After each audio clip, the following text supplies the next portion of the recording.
The brick walls glowed orange in the firelight, while the blizzard outside screamed at 70 miles per hour. But Stellan Voss sat comfortably in his cabin with the fire burning low. 3 miles away, Ephraim Lund huddled against his cast-iron stove, feeding it the last scraps of furniture because the whiteout had made his woodpile unreachable 2 days ago. Before we dive in, let us know where you're watching from, and if stories like this move you, hit that subscribe button, because tomorrow's episode is even more unbelievable than this one.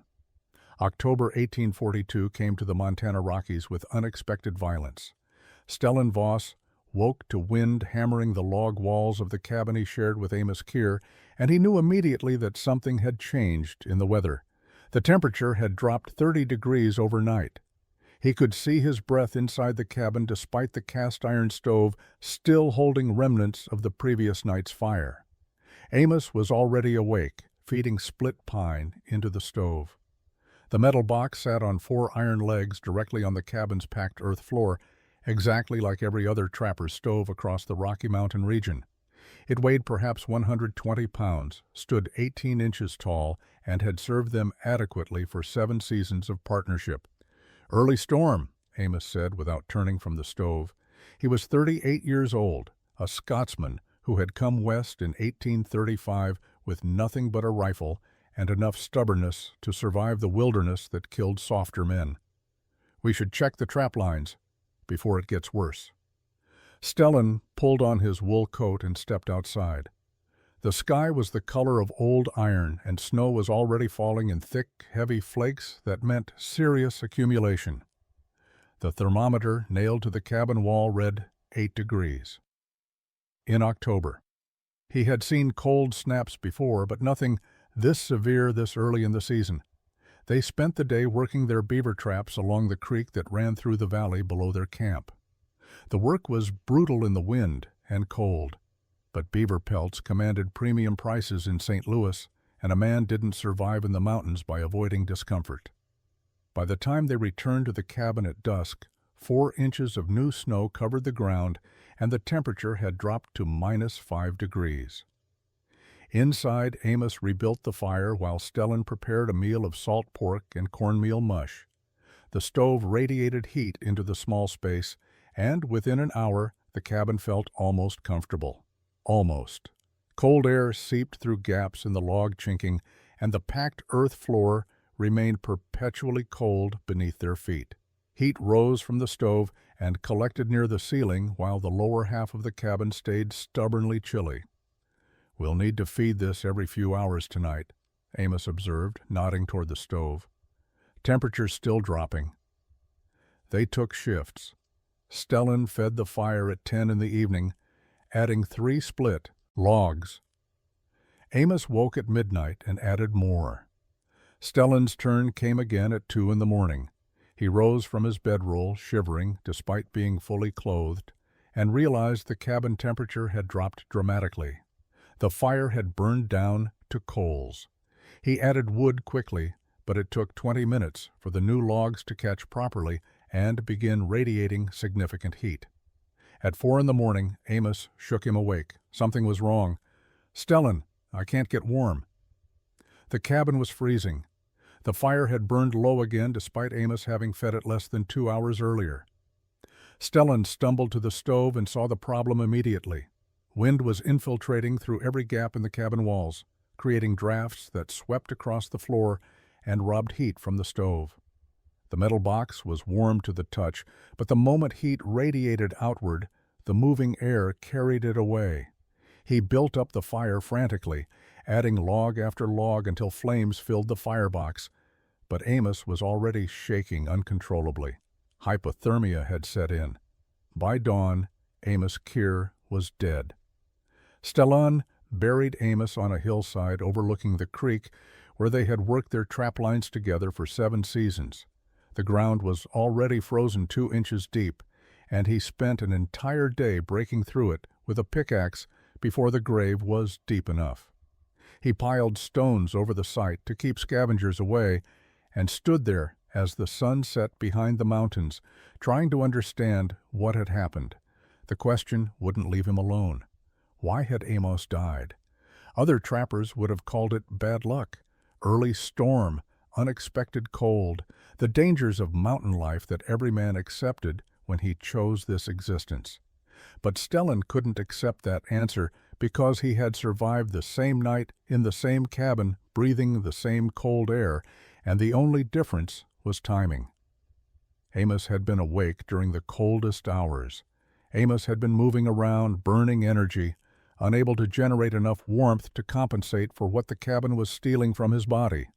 The stove had failed them. That was the truth Stellan couldn't escape.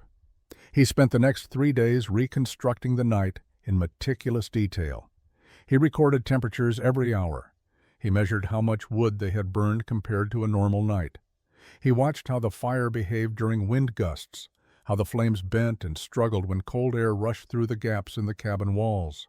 He observed the way heat rose immediately to the ceiling while the floor stayed cold enough to hurt his bare feet. The cast-iron stove weighed 120 pounds. When the fire inside burned hot, the metal heated up and radiated warmth into the cabin. But the moment the fire died down, the metal cooled rapidly. There was no heat storage. The stove was simply a metal box that transferred the fire's warmth into the air, and the moment you stopped feeding it, the warmth disappeared. Stellan did calculations with a pencil stub on a piece of birch bark. During the night Amos died, they had burned approximately twice the normal amount of wood. They had fed the fire every 2 hours instead of every 4, and still the cabin had nearly frozen. The stove wasn't just inefficient, it was inadequate for the conditions they faced. He thought about the drafts constantly. Cold air flowed across the floor like an invisible river, drawn in through every gap in the walls and flowing toward the stove where rising heat created a vacuum. The stove sat directly in this current, 18 inches above the floor, fully exposed. Every bit of heat it produced was immediately attacked by moving cold air. Winter deepened, and Stellan stayed in the mountains when other trappers headed to lower elevations or back to civilization. He couldn't leave, not yet. He needed to understand the problem completely before he could think about solutions. His trap lines went unchecked. His supplies dwindled. He spent his days studying the stove, the cabin, the way heat and cold interacted in this small space that had killed his partner. Other trappers stopped by occasionally, offering condolences and puzzled by his refusal to leave. "It was bad luck, Stellan," Thaddeus Holmgren told him in late November. "Could have happened to anyone." But it wasn't luck. It was physics. It was engineering. It was a solvable problem, and Stellan was going to solve it. He started paying attention to how other cabins were built when he visited neighboring camps. He saw the same design everywhere. Cast iron stoves sitting on floors, fires burning at floor level, heat escaping through roofs, while cold air dominated the lower space where people actually lived and slept. Everyone accepted this as normal. No one questioned whether there might be a better way. By the time spring arrived in 1843, Stellan had filled his mind with observations and his birch bark sheets with calculations. He knew what had failed. Now he needed to learn what might succeed. Stellan sold his winter furs in St. Louis in June of 1843 and made a decision that puzzled every trapper who knew him. Instead of buying supplies and returning to the mountains, he stayed in civilization. He had questions that needed answers, and those answers wouldn't be found in the wilderness. He spent 2 weeks walking through St. Louis studying buildings. He examined brick warehouses and noted how the walls retained warmth even after the sun went down. He watched masons working on a new hotel and paid attention to how they laid courses of brick with careful precision. He asked questions until the workers grew tired of him. Then he moved on to the next construction site. In Independence, Missouri, he found what he was looking for. A German immigrant named Friedrich ran a masonry business, and his home featured something Stellan had never seen before. A brick heating stove that stood floor to ceiling in the main room, massive and strange and utterly different from the cast iron boxes trappers used. "It is called a Kachelofen," Friedrich explained in heavily accented English. "My father built such stoves in Bavaria. This one I built myself when I came here." Stellan watched Friedrich load wood into a small firebox at the base of the structure. The fire burned hot and fast for 2 hours, then died down to nothing, but the house stayed warm. He put his hand against the brick surface and felt heat radiating steadily. "How long does it stay warm?" Stellan asked. 12 hours, sometimes 14 if I fire it properly." "The brick holds the heat." "Yes. Brick is mass. Mass stores energy.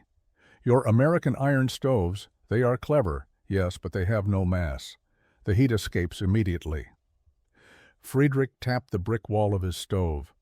"This weighs perhaps 2,000 pounds. All of that weight becomes warm. All of that weight releases heat slowly." Stellan spent 3 days with Friedrich learning everything the mason could teach him. He learned that thermal mass was predictable. A pound of brick could store a specific amount of heat energy. The more brick you had, the more heat you could store. He learned that the fire needed to be surrounded by the thermal mass, not just sitting near it. Contact was everything. He learned about draft management, about how combustion chambers could be designed to protect fire from moving air. He learned about mortar ratios and brick selection and the importance of even courses that distributed weight properly. But he also learned that he couldn't simply copy a European masonry heater. Those structures were massive, required expert mason skills, and took weeks to build even with experienced workers. Stellan needed something simpler, something a man could build alone in the mountains with basic tools. Something that combined the thermal mass principle with the practicality of frontier life. He bought a notebook and began sketching. The design that emerged over the following weeks was a hybrid. A sunken fire cavity lined with brick. A platform of thermal mass rising above it. A standard cast iron stove box sitting on top. Removable for access but heated from below by fire surrounded by brick. It wasn't elegant, but it might work. Stellan returned to Independence in late July and placed an order that made the kiln operator laugh. 230 bricks. Each one weighed 4.5 pounds, which meant he was purchasing over 1,000 pounds of fired clay to haul into the Rocky Mountains. "You building a house up there?" the operator asked. "Something like that," Stellan replied. He also bought lime for mortar, a mason's trowel, a level, and 2 heavy iron handles that a blacksmith modified to his specifications. The total cost consumed most of his fur money from the previous season. He loaded 75 bricks onto 2 pack mules and began the first of 3 trips that would define his reputation among the trapping community. The journey took 9 days. The mules struggled with the weight, and Stellan had to rest them frequently. On the 5th day, he encountered Thaddeus Holmgren coming down from the mountains with his spring catch. Thaddeus stared at the brick-laden mules for a long moment. "Stellan, why are you hauling bricks?" "I need them." "For what?" "A project." Thaddeus shook his head slowly. "Amos died, and you've gone strange. You know that, right?" Stellan didn't answer. He urged the mules forward and continued up the mountain trail. Behind him, he heard Thaddeus laughing. The second trip came in September, 80 bricks this time, plus the lime and tools. He encountered Enoch Farrow at a trading post near Fort Benton, and word had already spread. "Heard you're hauling bricks," Enoch said. "That true?" "It's true." "What in God's name for?" "I'm building something." Enoch leaned against the trading post wall and studied Stellan with open amusement. "Heard you're building a mansion. That what this is? You getting civilized up there?" "Just a stove." "A stove needs bricks like a rifle needs a feather pillow." Enoch grinned. "You've lost your sense, Voss." The third trip happened in October, as the first snow began to fall. 75 more bricks plus the iron handles. Stellan encountered Soren Brandt on the trail, and Soren didn't even ask questions. He just looked at the loaded mules and shook his head. "Man's lost his mind after his partner froze," Soren said to his own companion, loud enough for Stellan to hear clearly. "Hauling bricks like they're gold. Next he'll be hauling a piano." Stellan made camp that night beside a creek and stacked the bricks carefully on a canvas tarp. 3 trips, 3 months of work. 1,035 pounds of brick, now sitting at his campsite, along with every other material he needed. He had sketched the design so many times he could build it in his sleep. The sunken cavity, the thermal mass platform, the removable stove box on top. Tomorrow he would begin construction. Let them laugh. Let them call it folly. Amos had died because their stove had no thermal mass, no draft protection, no capacity to store heat through the coldest hours. Stellan was going to build something better, even if he built it alone. Stellan built the cabin walls first, following standard Rocky Mountain construction. Logs notched at the corners, chinked with moss and clay, a single door facing south. The work took 4 weeks, and it gave him time to refine his plan for the heating system that would sit at the cabin center. Before installing the floor, he marked out the location carefully. 28 inches wide, 24 inches deep, positioned where it would provide maximum heat distribution to the single-room cabin. Then he began digging.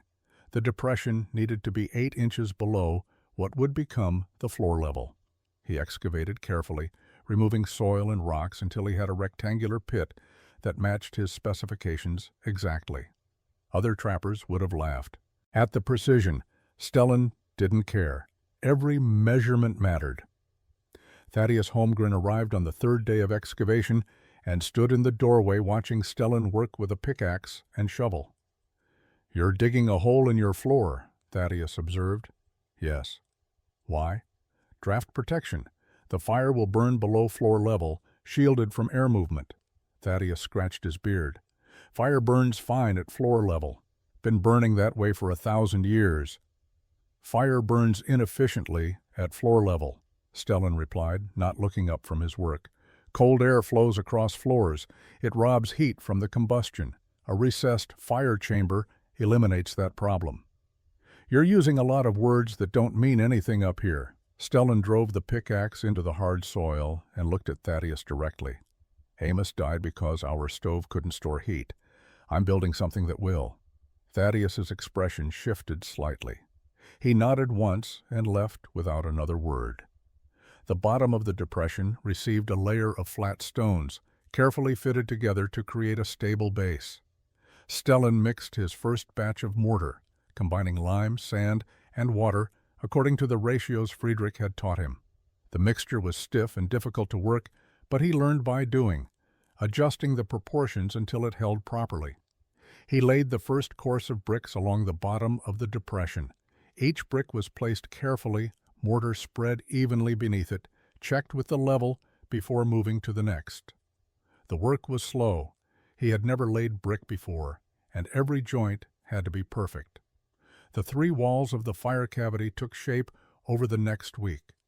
Back wall and 2 side walls rising from the depression floor to what would become floor level. The front remained open, providing access for fuel loading. Stellan worked alone, checking measurements constantly, rebuilding sections when they didn't meet his standards. Enoch Farrow and Soren Brandt arrived together in mid-November. They stood in the unfinished cabin, staring at the brick-lined depression. "Bridger's Brick Folly," Enoch announced. "That's what everyone's calling it." Soren laughed. "Could have bought 3 good stoves for what you spent on this." Stellan troweled mortar onto another brick and didn't respond. He had stopped trying to explain. The work would speak for itself, eventually. The fire cavity was complete by late November, and Stellan began building upward. The brick courses rose above what would become the cabin floor level, creating the thermal mass platform that would transform fire into stored heat. Each course had to cure before he could add the next, and winter cold slowed the process. Some days he could only lay 1 course. Other days the mortar wouldn't set properly, and he had to wait. He worked by firelight in the evenings, checking each joint with his level, scraping away excess mortar, ensuring every brick sat perfectly aligned with those below it.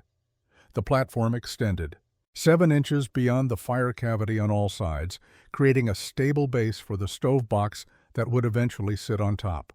By early December, The structure stood 11 inches above floor level. The total vertical span from the bottom of the sunken cavity to the top of the platform measured 19 inches. Approximately 190 bricks had gone into the construction, creating a thermal mass that weighed over 800 pounds. Stellan ran his hand across the flat platform surface and felt satisfaction for the first time since Amos had died. This would work. Fire burning in the cavity below would heat brick on 4 sides.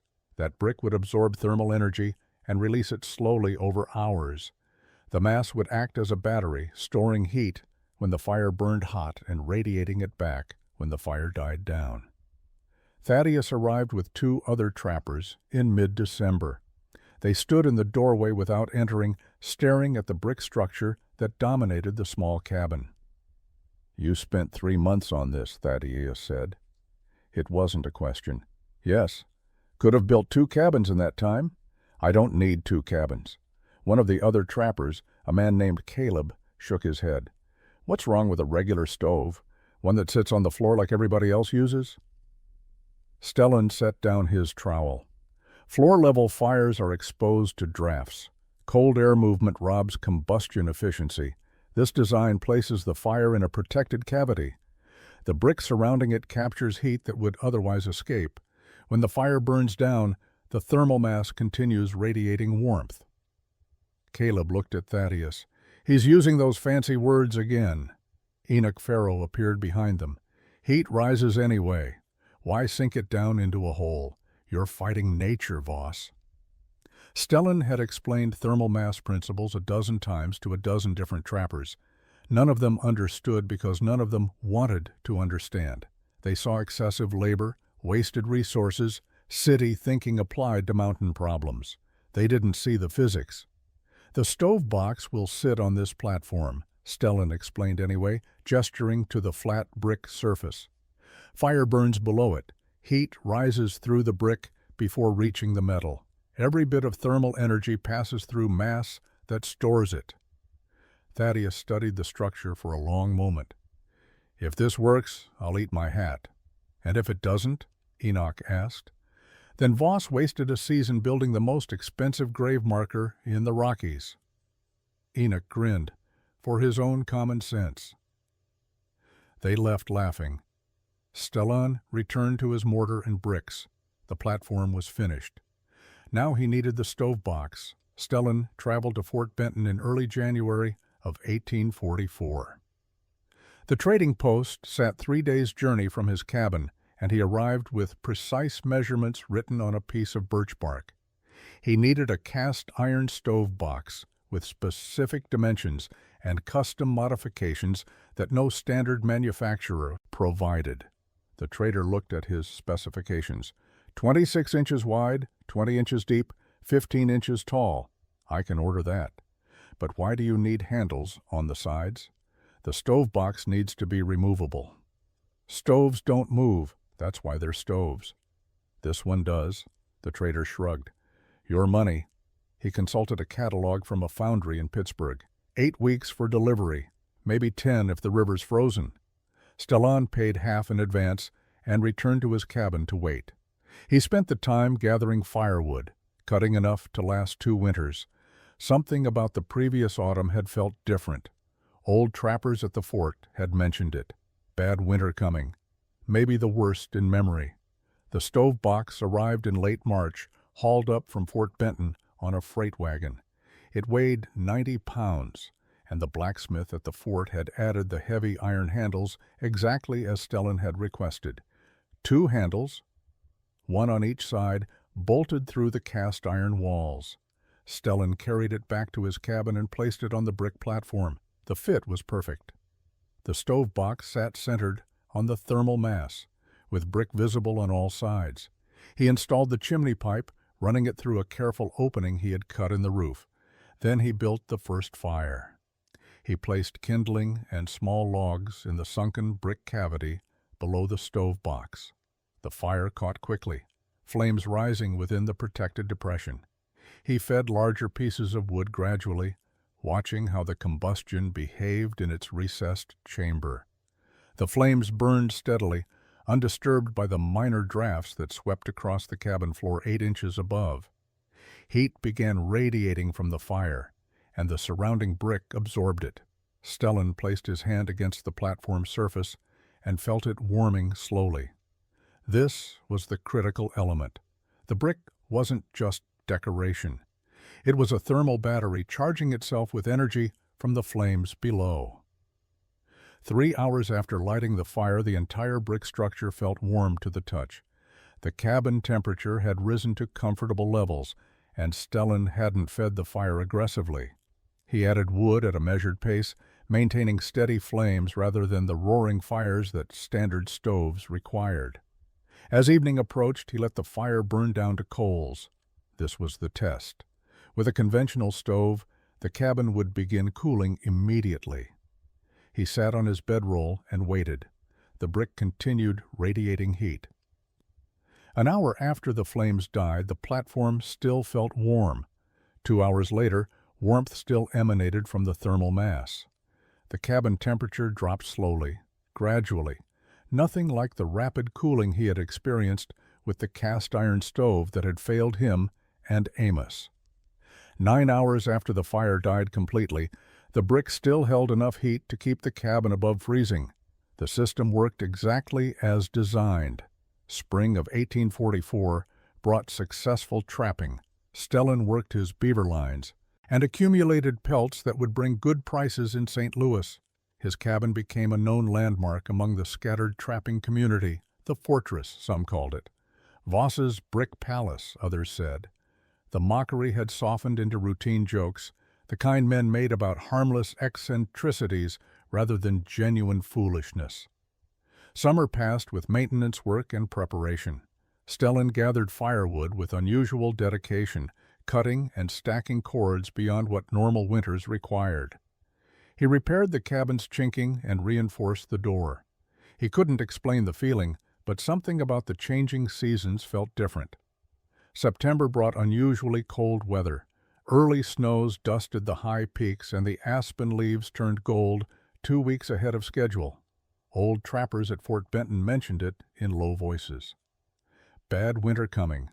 Animals were growing thicker coats. Birds were migrating early. The signs were there for anyone paying attention. Leif Thorsen arrived at Stellan's cabin in early October. He was a Norwegian trapper, 28 years old, newer to the mountains than most.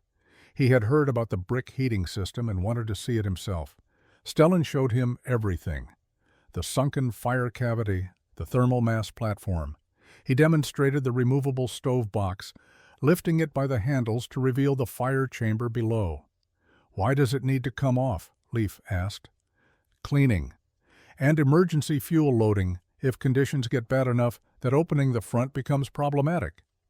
Leif ran his hand along the brick surface. "How long does it stay warm after the fire dies?" 9 to 10 hours. Sometimes longer if I fire it properly before letting it burn down. "And you built this because your partner froze?" "I built this because our stove had no thermal mass. When the fire died, the heat disappeared immediately. This stores energy. It gives you time."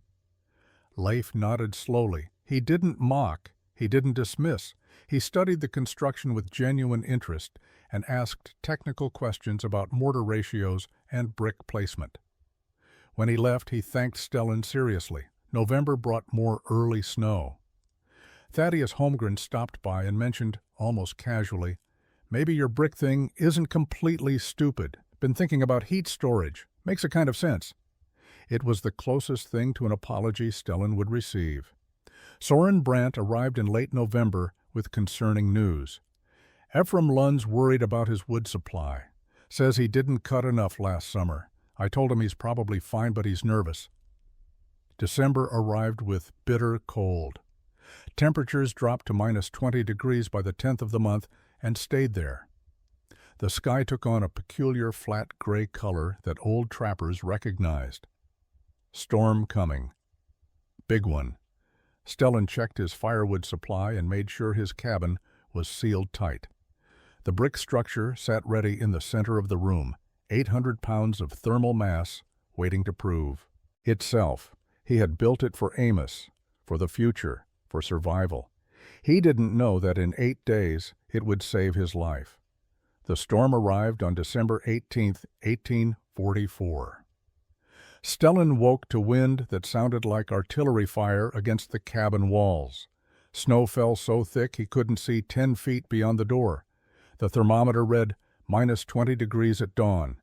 By afternoon it had dropped to -35. He built a fire in the sunken cavity and settled in to wait. The flames burned steadily in their protected depression, undisturbed by the drafts that swept across the cabin floor above. He fed wood every 5 hours, maintaining consistent heat rather than the desperate constant feeding that standard stoves required. Day 2 brought winds that exceeded 60 miles per hour. The entire cabin shook. Snow forced itself through invisible gaps in the walls, creating small drifts in the corners. Visibility outside was absolute zero. Stellan could hear trees snapping in the forest. The temperature fell to -40 degrees. His brick structure radiated steady warmth. He let the fire burn down overnight, and the thermal mass kept the cabin at 38 degrees until morning. Comfortable enough under blankets, survivable without question. 3 miles southwest, Ephraim Lund was burning through his wood supply at an alarming rate. His cast-iron stove sat on the cabin floor, fully exposed to the drafts that hurricane-force winds drove through every gap in his walls. The fire struggled constantly. Cold air swept across the stove and robbed heat before it could warm the cabin. He fed wood every 90 minutes just to maintain minimal temperature. Day 3 brought -45 degrees. The storm showed no signs of weakening. Stellan's cabin remained survivable. He used perhaps half his normal wood consumption. The brick mass absorbed heat during burns and released it for hours afterward. He never felt truly cold. Ephraim's accessible firewood ran out.